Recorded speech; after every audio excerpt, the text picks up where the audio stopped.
नमस्कार, KCN news में आपका स्वागत है। आज हम मादीपुर विधानसभा से कांग्रेस के ब्लॉक अध्यक्ष विनोद सोनकर जी से क्षेत्रीय मुद्दों पर सीधी बात करेंगे। विनोद जी, खबर कंट्रोल न्यूज में आपका स्वागत है सर। सबसे पहले जान लेंगे सर, आपका जुड़ाव कांग्रेस पार्टी से कब से हुआ सर? नमस्कार, मेरा कांग्रेस पार्टी से बचपन से जुड़ाव है, क्योंकि हमारे जो पूर्वज थे, हमारे पिताजी थे, तो कांग्रेस पार्टी के अंदर कार्यकर्ता के रूप में काम करते थे आदरणीय सज्जन कुमार जी के साथ में। तो इसलिए कांग्रेस पार्टी से बहुत पुराना नाता है। आपसे जानेंगे, कांग्रेस पार्टी इतनी मजबूत पार्टी होने के बावजूद भी सर, आज दिल्ली की स्थिति की बात की जाए तो कांग्रेस की बिल्कुल दयनीय बनी है स्थिति। इसमें क्या कहना चाहिए? क्या कहाँ पे कमी रहेगी कार्यकर्ताओं में, नेताओं में से? कांग्रेस पार्टी एक बहुत बड़ी जमात है, कमज़ोर तो हो सकती है, ख़त्म नहीं हो सकती। और ठीक है, कुछ लोग ऐसे सरकार में आ गए, प्रलोभन दे दिया, बिजली फ्री, पानी फ्री, बस फ्री, तो लोग झूठे बहकावे में आ गए और कांग्रेस को वोट ना करके आम पार्टी को कर दिया, बीजेपी को कर दिया धर्म के नाम पे। तो ज़्यादा समय तक ये पार्टियां चल नहीं सकती। आप कब तक आप किसी को बहकाए रखेंगे? एक दिन तो सच्चाई आई जाएगी सामने। वही सर, सफाई व्यवस्था की बात करें तो आपके वार्ड में सफाई व्यवस्था बिल्कुल दयनीय बनी हुई है सर। मौजूदा तो निगम पार्षद के काम नहीं करी क्षेत्र में। अब सफाई व्यवस्था की तो हालत है ही खराब। इसके अंदर तो जो निगम पार्षद है, जब लोगों ने, जनता ने उन्हें चुन के यहाँ पर भेजा है निगम के अंदर, तो उनका दायित्व बनता है कि क्षेत्र के अंदर वो सफाई करवाए और गंदगी को ख़त्म करे, गंदगी को साफ करे, जो उनके पास जिम्मा है। अगर वो नहीं करते तो ये उनकी गलती है। भारतीय जनता पार्टी से निगम पार्षद है सर? आम पार्टी से निगम पार्षद। आम पार्षद तो सर, विधायक भी आम आदमी पार्टी का, निगम पार्षद भी आम आदमी पार्टी का, उसके बावजूद भी काम क्यों नहीं हो रहा सर? वो कहते हैं जी हमारी चलती नहीं है, सेंट्रल गवर्नमेंट हमारी सुनती नहीं है। तो हम कहते हैं कि भाई नहीं सुनती तो इस्तीफा दे दो। जब तुम्हारी नहीं सुनती, एलजी साहब नहीं सुनते या तुम्हारी नहीं चलती, तो क्यों जीत के आए, क्यों चुनाव लड़े थे? जब तुम संघर्ष करना जानते नहीं, संघर्ष कर नहीं सकते, तो इस्तीफा दे दो, अपने घर बैठो, कोई और आएगा वो क्षेत्र के अंदर काम करेगा। तो जिस तरह की बात आप लोगों के बीच रखते हैं, तो जो क्षेत्र के प्रतिनिधि वो क्या कहते हैं, हम देंगे इस्तीफा? किसी के हाथ में लड्डू हो, कोई अपना लड्डू देना चाहेगा? कोई कुछ भी नहीं दे सकता। ये तो जनता है, जनार्दन है। जनता ने उनके हाथ में अगर लड्डू दिया है तो लड्डू छीन भी लेगी जब समय आएगा। सर, भविष्य में अगर पार्टी ने आपको क्षेत्र का प्रतिनिधि बनाने का मौका मिले तो आप लड़ेंगे चुनाव से इस वार्ड से? तो पार्टी जाने, हम तो एक साधारण कार्यकर्ता हैं और कार्यकर्ता के रूप में काम करते हैं। पार्टी को जब ठीक लगेगा, ठीक समय होगा तो लड़ा देगी। और जनता को अगर हम अच्छे लगेंगे, जनता हमें पसंद करेगी, हमें अपना प्यार, अपना आशीर्वाद जनता देगी, तो जरूर चुन के आएंगे। तो क्या लगता है सर, अगर वो आने वाले समय में अगर आपका इस क्षेत्र के प्रतिनिधि बन जाते हैं तो क्या क्या परिवर्तन करेंगे इस वार्ड में जो अभी तक नहीं हुआ सर? तो इसका खुलासा तो अभी हम नहीं करेंगे क्योंकि समय नहीं है। तो जब हम प्रतिनिधि बन जाएंगे, हमें जनता चुन के भेजेगी, तो जनता को हम ये कहने पर मजबूर कर देंगे कि हाँ, अब कोई आया है क्षेत्र के अंदर कार्य करने के लिए, तो हम करके दिखाएंगे। हमें कोई लालच तो है नहीं किसी चीज़ का, हमें ना पैसे का लालच है, ना कोई दौलत का लालच है। हम तो एक सेवा भावना के रूप में पार्टी के अंदर अभी भी काम करते हैं, जनता की सेवा करते हैं, जनता को जोड़ के रखते हैं। और आज जो है, अभी पीछे 27 सितंबर की रात को हम आदरणीय सज्जन कुमार जी की प्रेरणा से प्रभावित होकर, उनके मार्गदर्शन से सीख के, हमने अपने क्षेत्र के वरिष्ठ लोगों को ऋषिकेश, हरिद्वार धार्मिक यात्रा पे लेके गए, उन्हें घुमा के लेके आए। सज्जन कुमार जी के लिए भी हमने सबने प्रार्थना की कि सज्जन कुमार जी जल्द रिहा होके अपने घर अपने परिवार के अंदर आए।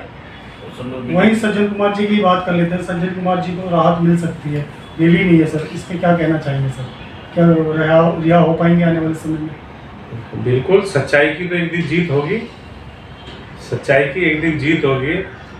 आदरणीय सज्जन कुमार जी एक दिन बिल्कुल बरी होके सब केसों से अपने घर और अपने कांग्रेस परिवार के अंदर जरूर आएंगे।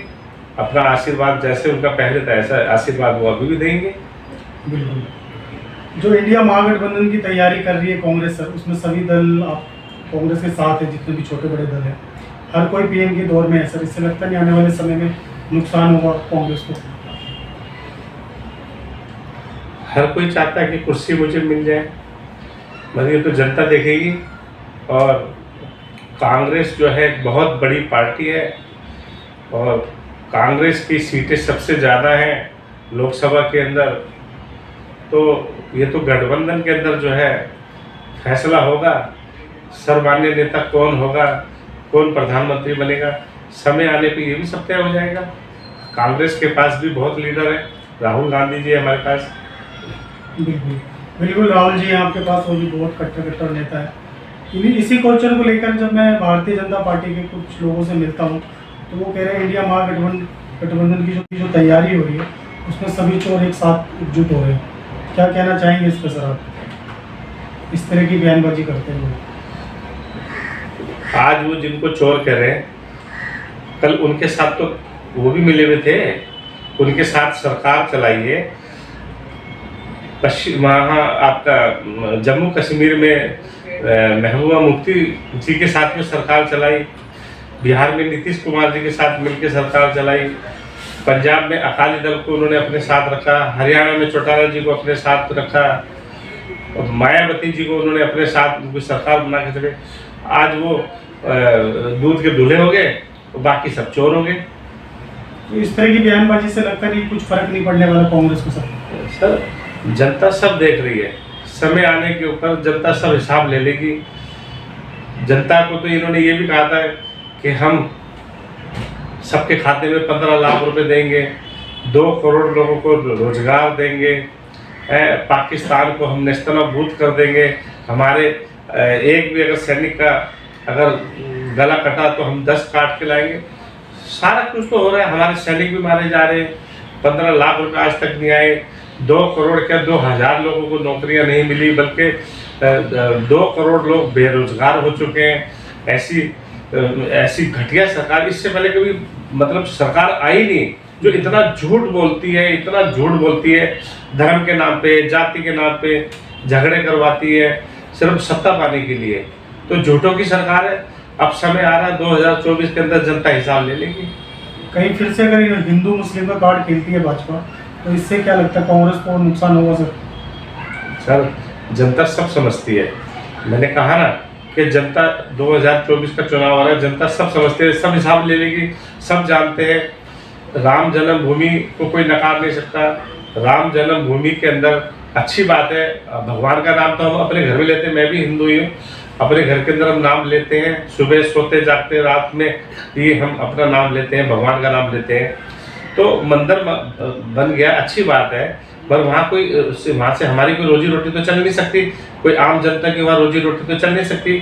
तो वो एक धार्मिक स्थान है, श्री राम भगवान का स्थान है, हम लोग पूजा करते हैं, भगवान को मानते हैं, दिल से मानते हैं, तो उनके कहने से सब कुछ थोड़ी ना हो जाएगा। बिल्कुल। 24 के लिए क्या मैसेज देना चाहेंगे सर अंत में आप? 2024 के अंदर मैं तो जनता से प्रार्थना करूंगा, अपील करूंगा कि ऐसी झूठी निकम्मी सरकार और जो धर्म के नाम पे दंगे कराती हो, झगड़े कराती हो, हिंदू मुसलमान में, सिखों में मतभेद पैदा करती हो, जिसने इतनी महंगाई कर दी, इतनी बेरोजगारी कर दी, ऐसी सरकार को बदल देना चाहिए। बिल्कुल, और बदलाव होगा भी आने वाले समय में। कुछ और मैसेज छोड़ना चाहेंगे जनता के लिए सर आप? जनता के लिए यही मैसेज है, मेरी प्रार्थना है उनसे हाथ जोड़ के कि अब की वोट जो है इंडिया गठबंधन को वोट करें और इस सरकार को हटाएं, जिससे देश भी बचे, धर्म भी बचे और बेरोजगारी से राहत मिले नौजवानों को। नौजवान पढ़ लिख के घूम रहे हैं, धक्के खा रहे हैं, तो कहते हैं पकोड़े तल लो। बताओ, अब पढ़े लिखे पकोड़े तलेंगे? बताओ, इनकी सोच देखो। इनके पास दो ही आदमी है, अंबानी और अडानी। अंबानी अडानी को ही सब कुछ दिए जा रहे हैं, ले लो ले लो ले लो। उनसे हजारों करोड़ रुपए उनसे वसूल लेते हैं रिश्वत के तौर पे। कहते हैं कि हमने रिश्वत नहीं ली। भाई, देश की चीज़ तो तुमने सारी बेच रहे हो। आपने रेल बेच दी, भेल बेच दी, आपने एयर इंडिया बेच दिया, सब कुछ तो आप बेच रहे हो। जैसे आपके बाप ने बनाया था, कांग्रेस सरकार ने ही तो बनाया था। देश की आज़ादी से पहले हमारे देश के अंदर एक सुई नहीं बनती थी। देश आज़ाद होने के बाद जवाहरलाल हमारे नेहरू जी थे, प्रधानमंत्री रहे। उन्होंने बहुत योजनाएं लाए देश का विकास करने के लिए। हमारे यहाँ सुई भी बनी, हवाई जहाज भी बने, परमाणु बम भी बना। पोखरण के अंदर हमारी सबसे पहले जो परमाणु बम इंदिरा गांधी जी ने जो है यहाँ उसका विस्फोट कराया, वो किया। ये कहते सब कुछ हमने 10 साल में 9 साल में इन्होंने सब कुछ कर दिया।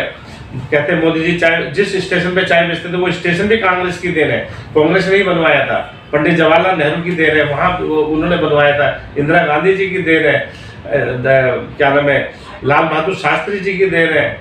तो इन्होंने क्या किया? इन्होंने तो कुछ किया ही नहीं है। तो सब बेच रहे हैं। बेच दो, क्योंकि बाप ने बना के दे दिया था, अब बेटा वो बेच रहा है। तो ये निकम्मे बेटे पैदा हो गई है जो बेच रहे हैं सब कुछ। मेरा लास्ट क्वेश्चन रह गया था, वो आपसे बस लास्ट में क्लियर कर लूँ सर। G20 को लेकर जो हज़ारों करोड़ का नुकसान हुआ हिंदुस्तान के अंदर, मैं जमुना पहाड़ में विजिट करता हूँ, लोगों से मिलता हूँ, तो वो कह रहे थे G20 का अगर किया जाना था तो जमुना पहाड़ में करते कुछ डेवलप होता। NDMC क्षेत्र में G20 का आह्वान किया जाता है, जो क्षेत्र पहले से ही डेवलप है। इस पर आप क्या कहना चाहोगे सर?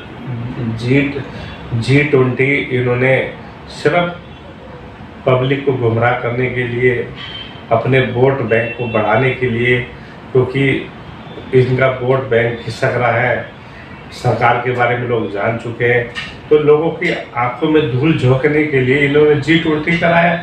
उससे पहले इंदिरा गांधी जी ने यहाँ पर 100 राष्ट्रों के अध्यक्ष यहाँ पर आए थे, और ना झुग्गी हटाई गई, ना किसी को तंग किया गया, और सबका सम्मान, सबकी इज्जत की गई है। तो ये तो खाली सिर्फ 20 देश आ रहे थे, 20 में से भी चीन नहीं आया, रशिया जो हमारा बहुत पुराना मित्र है, साथी, वो नहीं आया।